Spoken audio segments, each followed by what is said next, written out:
अस्सलामुअलैकुम फ्रेंड्स, इस वीडियो में हम डिस्कस करेंगे कि कैसे हम अरे में एलिमेंट जो है वो इंसर्ट करवा सकते हैं। सबसे पहले इंसर्ट करवाने से क्या मुराद, ये मेरे पास एक अरे है जो कि मैं यूज़र से इनपुट करवाऊंगा। या फॉर एग्जांपल ये मेरे पास एक अरे है जिसमें ये एलिमेंट्स हैं और ये इंडेक्स नंबर ऊपर लिखा हुआ है इसका। तो इसमें मैं यूज़र से इंडेक्स और एलिमेंट इंटर करवाऊँगा और उस इंडेक्स पे जो एलिमेंट यूज़र चाहेगा वो मैं वहाँ पे रखवा दूँगा या उसे रिप्लेस कर दूंगा उस वैल्यू से जो कि पहले उसमें होगी। सो यहाँ पे मेरे पास इंडेक्स नंबर 2 पे 78 था, यूज़र से इनपुट करवाया तो यूज़र ने इंटर किया 100 फॉर एग्जांपल। तो यहाँ इंडेक्स नंबर 2 पे मैंने 100 इंसर्ट कर दिया, इसे बोलते हैं इंसर्ट करना। सो इसका अब C++ में हम कोड कैसे बनाते हैं। सबसे पहले मैं यूज़र से एक अरे इनपुट करवाऊँगा, उससे पहले मैं यूज़र से ही अरे का साइज़ इनपुट करवाऊँगा। सो इंट n नाम से मेरे पास आ गया वेरिएबल जिसके मैं यूज़र से साइज़ इनपुट करवाऊँगा। अब एक मैसेज डिस्प्ले करवाऊँगा इंटर साइज ऑफ अरे, और n वेरिएबल में इसकी वैल्यू आ जाएगी मेरे पास। यूज़र ने n वेरिएबल में अरे का साइज़ इंटर कर दिया। अब मैं अरे को डिक्लेयर करवाऊँगा। अरे है मेरे पास मार्क्स के नाम से और इसमें मैं साइज़ n रख दूँगा जो भी यूज़र इनपुट करवाएगा। अब मैं इस अरे को इनपुट करवाऊँगा यूज़र से। फॉर लूप यूज़ किया मैंने, int i is equal to 0, i is less than n, ये हमारी कंडीशन होगी। i is less than n, n size है अरे का, उससे एक कम दफ़ा i आइट्रेट करेगा। और यहाँ पे i प्लस प्लस i को इंक्रीज़ करवा दिया।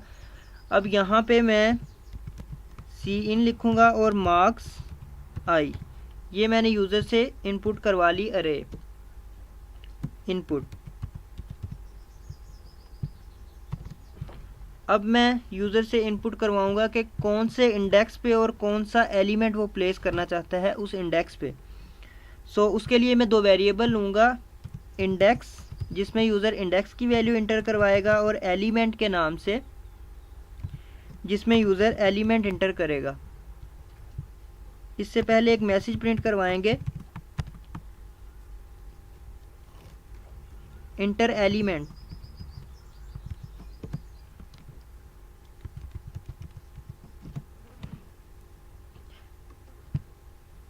एंडल यूज़ कर लें। उसके बाद एलिमेंट में, एलिमेंट के वेरिएबल में उसकी वैल्यू आ जाएगी। अब मैं एक और मैसेज प्रिंट करवाऊँगा इंडेक्स के लिए, enter index number. Endl use कर लिया। अब मैं सी इन का फंक्शन यूज़ करते हुए इंडेक्स के वेरिएबल में इसकी वैल्यू इनपुट करवा लूँगा यूज़र से। अब इंसर्ट करवाएंगे वैल्यू, इसके लिए भी मैं फॉर लूप यूज़ करूँगा और उसमें कंडीशन यूज़ करूँगा।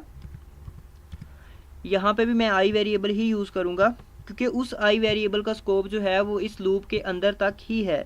अगर मैं कहीं पे भी बाहर उस आई को यूज़ करूँगा तो मेरे पास एरर आएगा, इसलिए यहाँ पे मैं ये वाला आई यूज़ करूँगा। इसका भी जो स्कोप है वो इसी लूप के अंदर तक ही होगा। सो आप सेम नाम के वेरिएबल यूज़ कर सकते हैं यहाँ पे। कंडीशन इसमें भी i is less than n use करूँगा मैं और i प्लस प्लस करवा दूँगा।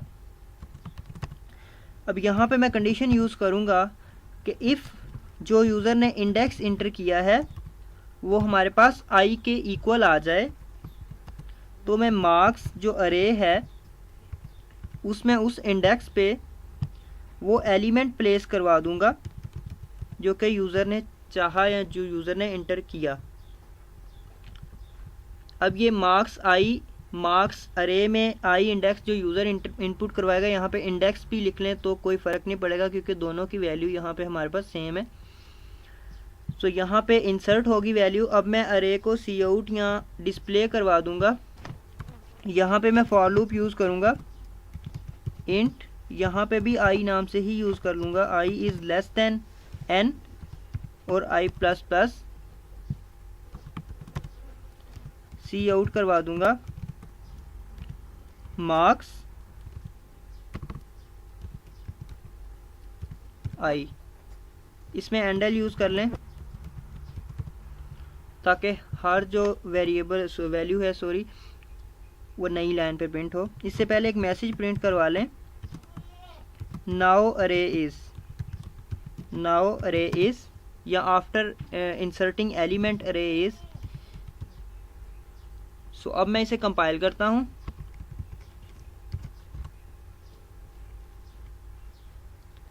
एंड एल यूज़ करना है, एंड एल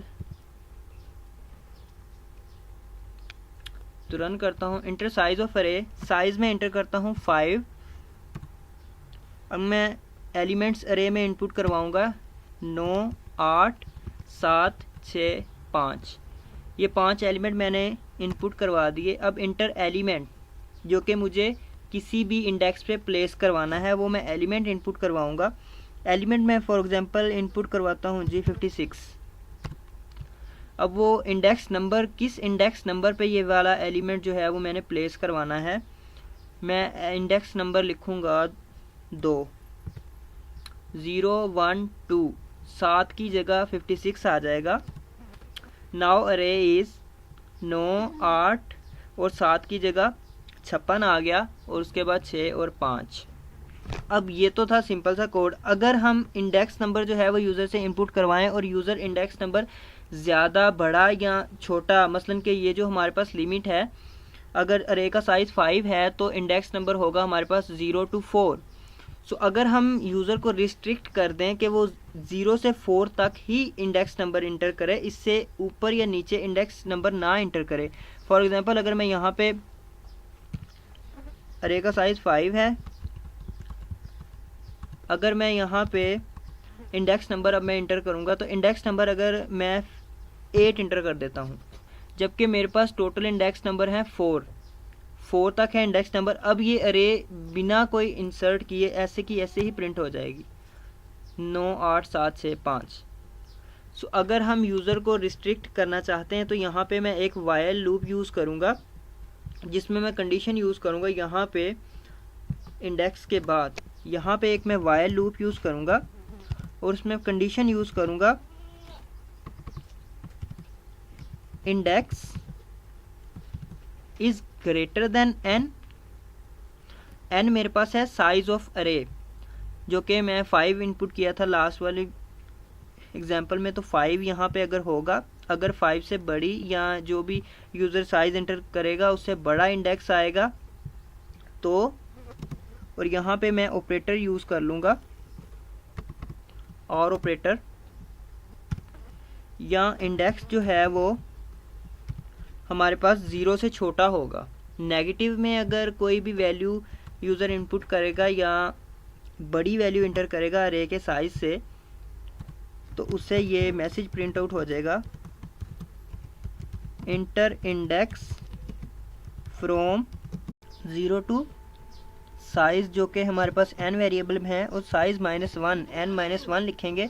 जो भी यूज़र साइज़ इनपुट करेगा उससे एक कम, क्योंकि इंडेक्स नंबर हमारे पास कंप्यूटर में 0 से स्टार्ट होता है। हैंडल यूज़ कर लिया। अब सी इन या इनपुट करवा लेंगे इंडेक्स वेरिएबल में वैल्यू, और ये लूप तब तक एग्जीक्यूट करेगा जब तक यूज़र सही इंडेक्स नंबर नहीं इंटर कर देता, जो कि हमारे पास वैलिड इंडेक्स नंबर होगा। अब ये और ऑपरेटर है जो, अब ये इन दोनों कंडीशन में से अगर कोई एक भी कंडीशन ट्रू होती है हमारे पास तो ये लूप एग्जीक्यूट करेगा, क्योंकि ये और ऑपरेटर यूज़ किया हुआ है यहाँ।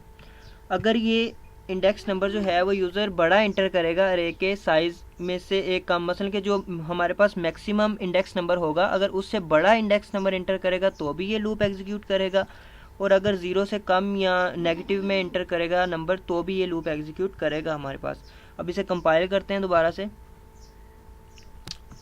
सॉरी यहाँ पे ऑपरेटर यूज़ कर लें। साइज़ ऑफ अरे में 5 इंटर करता हूँ, ये 5 एलिमेंट्स मैंने इंटर कर दिए। 67 एलिमेंट है जो कि मैं रिप्लेस करना चाहता हूँ यहाँ पे, और इंडेक्स नंबर मैं लिखूँगा यहाँ पे 7, लेकिन इंडेक्स नंबर मेरे पास हैं 0 to 4, तो ये मैसेज प्रिंट हो गया इंटर इंडेक्स फ्रॉम 0 to 4। अगर मैं यहाँ पे 3 लिखूँ तो इंडेक्स नंबर 3 पे 67 आ गया मेरे पास। अब यहाँ पे इस कोड ने काम कैसे किया, ये तो मैंने अरे इनपुट करवा ली यूज़र से इस फॉर लूप के ज़रिए, ये इनपुटिंग प्रोसेस अरे मैंने इनपुट करवाई यहाँ से। अब यहाँ पे मैंने इंटर करवाया एलिमेंट और इंडेक्स नंबर यूज़र से। अगर यूज़र ने जो इंडेक्स नंबर इंटर किया अगर तो वो गलत है, इंडेक्स नंबर या अपर या लोअर लिमिट के दरमियान नहीं है, तो ये लूप एग्जीक्यूट करेगा और ये तब तक इंडेक्स नंबर इनपुट करवाएगा जब तक यूज़र सही इंडेक्स नंबर इंटर नहीं कर देता। अब ये लूप एग्जीक्यूट करेगा तब तक, और फिर ये हमने एलिमेंट इंसर्ट कर दिया यहाँ पे इस फॉर लूप के ज़रिए।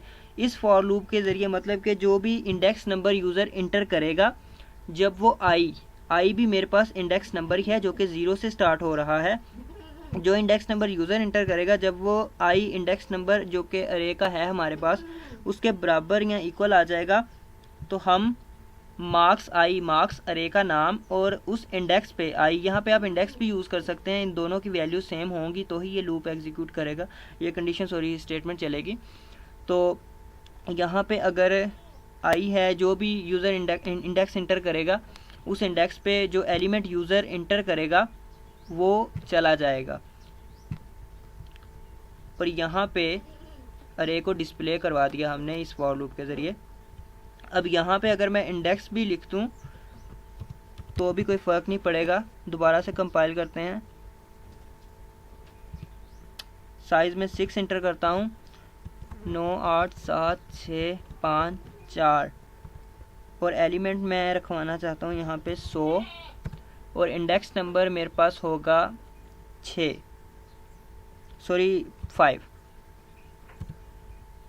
सो ये लास्ट में मेरे पास 100 आ गया इंडेक्स नंबर 5 पे।